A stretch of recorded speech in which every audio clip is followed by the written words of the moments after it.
ጤና ይስጥልኝ እንደምን አላችሁ የኢትዮጵያ ቲያ ዲአይዋይ ተመልካቾቼ።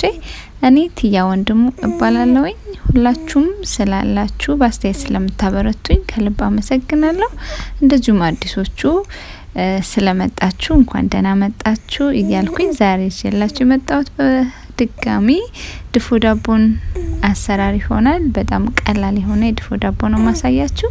እንድትከታተሉኝ ጋብዛችኋለሁ።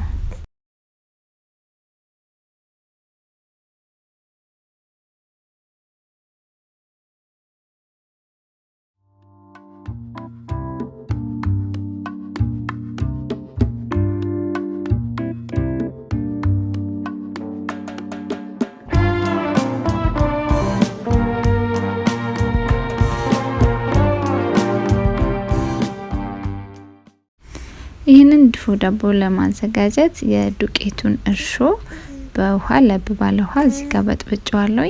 በመቀጠል ዱቄት፣ ስኳር፣ ትንሽ ጨው እና ጥቁር አዝሙድ እንደዚሁም ቫኒላ ፔስት ወይም ቫኒላ ኤክስትራክት ካለን እሱን አንድ ላይ እንደዚህ ጨምርና ደባልቀዋለሁ። በእጄ በደንብ አሸዋለሁ። ዘይት ጨምርበታለሁ።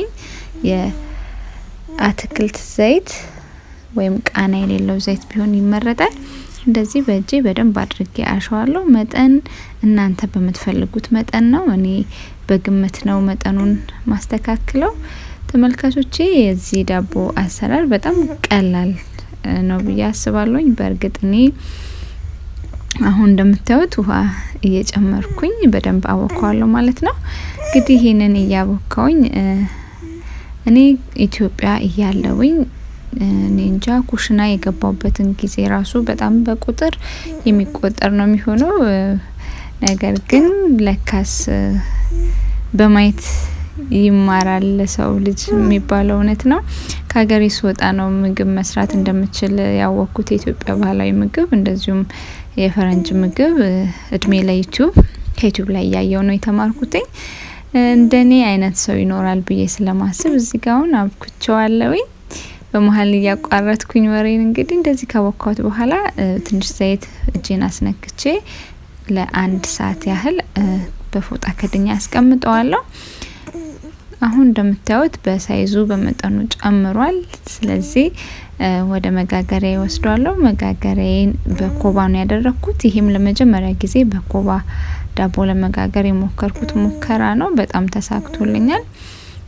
እንደምታዩት ቡኮም በክቶልኛል። እንግዲህ እንደኔ ኩሽና በስደት ያስተማራችሁ ሰዎች ካላችሁ ኩሽና መግባት ይጠቅማችኋል ብዬ አስባለሁኝ። እንደምታዩት አሁን የኬክ መጋገሪያ ላይ ነው ዳቦን ያደረኩት።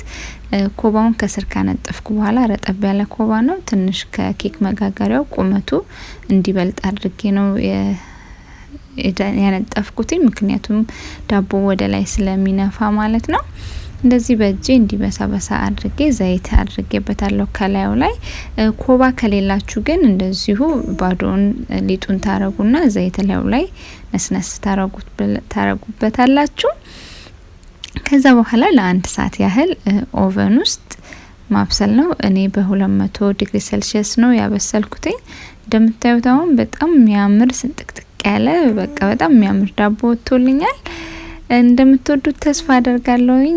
ሙያ ከዩቲዩብ ነው እንግዲህ ዘንድሮ። እናንተም እንደኔ የተሻለ ቢያንስ ጾማችሁን እንዳታድሩ አመት ባለንም አመት ባለ እንድታስመስሉት በማለት ያህል ነው ያካፈልኳችሁ። እንደምትወዱት ተስፋ አደርጋለሁኝ። ከወደዳችሁት ላይክ፣ ሼር፣ ሰብስክራይብ ላላደረጉት እንዲያድርጉ አካፍሏቸው። ስለተመለከታችሁኝ አመሰግናለሁ። መልካም ጊዜ